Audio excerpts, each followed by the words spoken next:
Jimmy, let's now talk about your guitars. I love guitars, Greg. Do you know that? So this guitar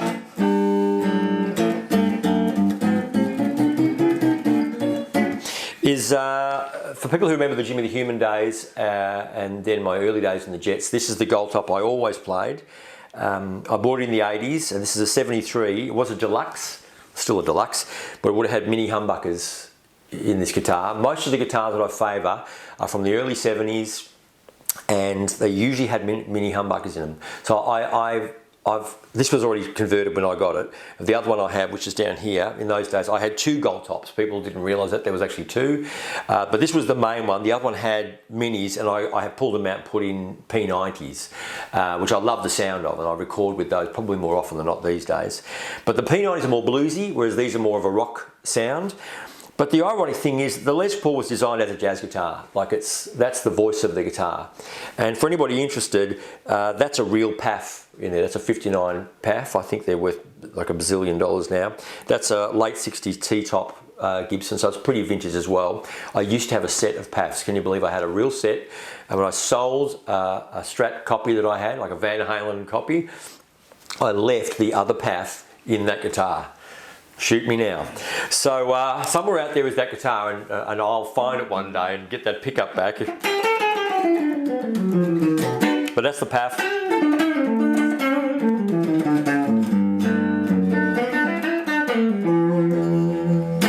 So all of the No Turning Back record and the subsequent Jimmy the Human records were done on this guitar. The Gorilla album, both gold tops are on that, and a white Strat that I have. And the Grabissa guitar, which is made by Frank Grabissa in Sydney. They were all my early Jets recording tools. And even recently we did the anniversary album, the new album, the Chrome album. You can hear this guitar playing pretty much all the solos and a lot of the rhythm. I use a Junior for a lot of rhythm as well. So I call it Goldie, which is the name that everybody gives their gold top, but that's what I've called it for years. So beautiful guitar. Look at that real relic. Real patina. So this is the second gold top. You can hear it's got a slightly thinner sound to it.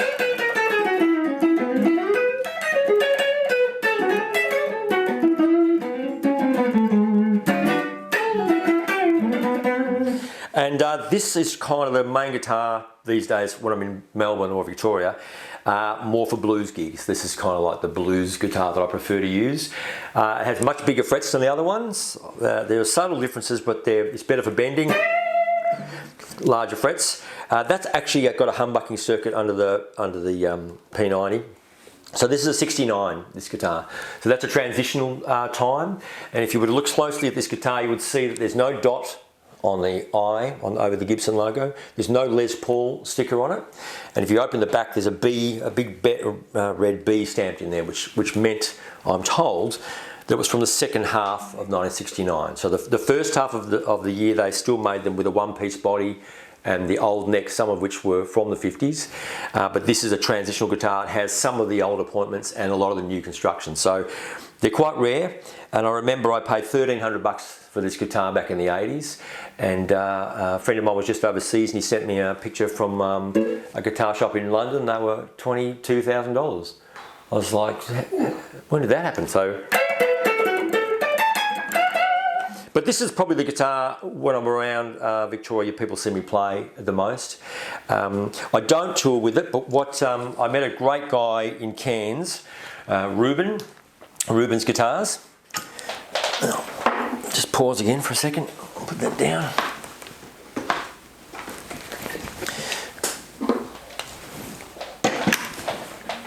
So I met a guy in Cairns who I'd heard about, but he builds replicas. And Reuben built me this 54 replica which has been my main touring instrument for the last 4 years or so. I've never had somebody build a guitar so quickly. I've got a couple of handmade guitars, I love them.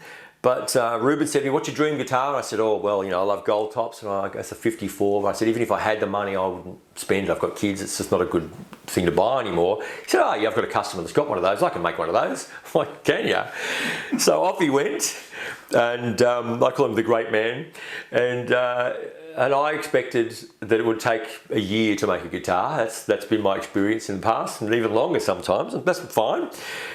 I reckon 5 weeks later, I was in Brisbane doing a gig. There's a knock on the band room door. I have the guy here to see you. Oh, yeah.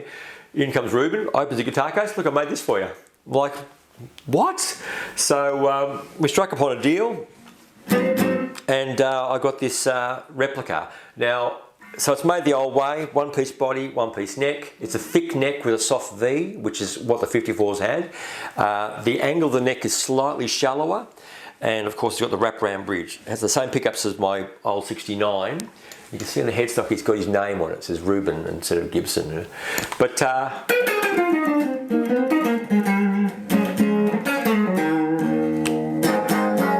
bit more of a hotter pickup there.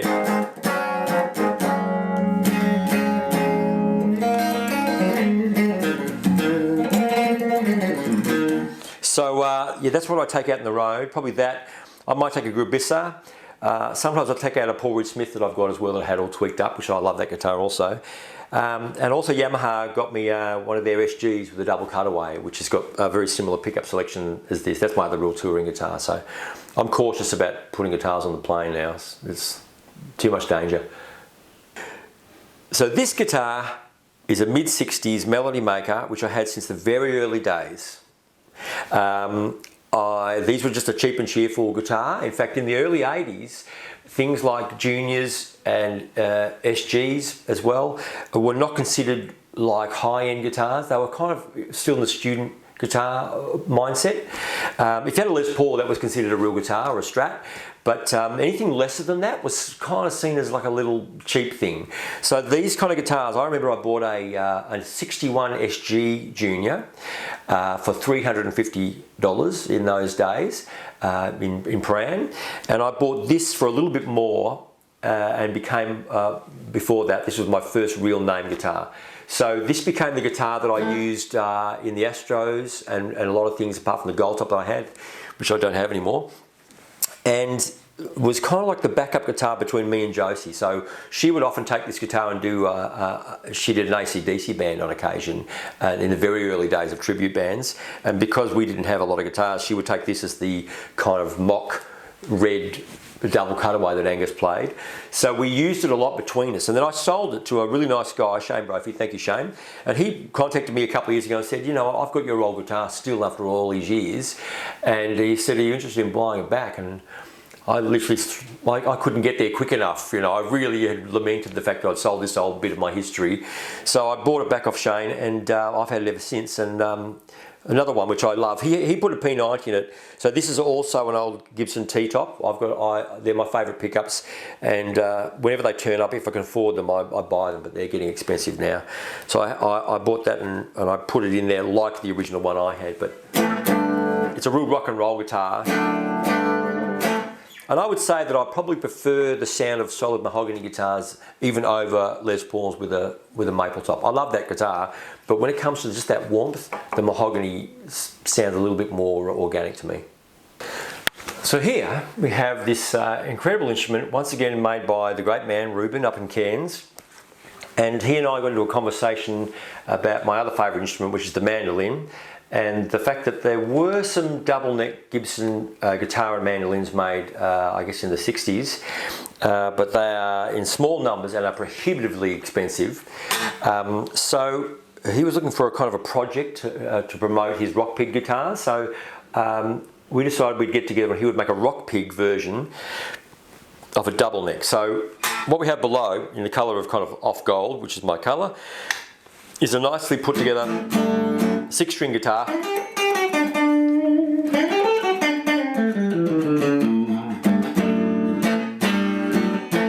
Two P90s, and it's humbucking in the middle position, which is very useful.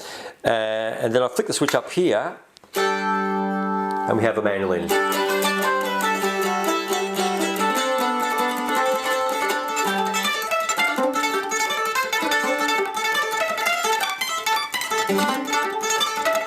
With mandolin from the October Grey song. So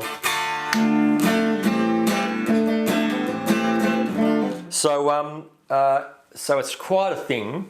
It's not as heavy as you might think. It's about as heavy as a heavy Les Paul.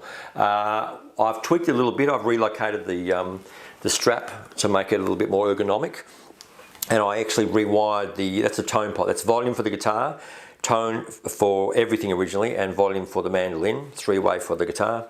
Then it's pick your instrument there. But I took away the tone from the guitar configuration, and this is just now working on the mandolin, because the mandolin's got a bit more zing to it, and I just needed to rebalance it and not the guitar, so I can get the tone I'm happy with out of the mando.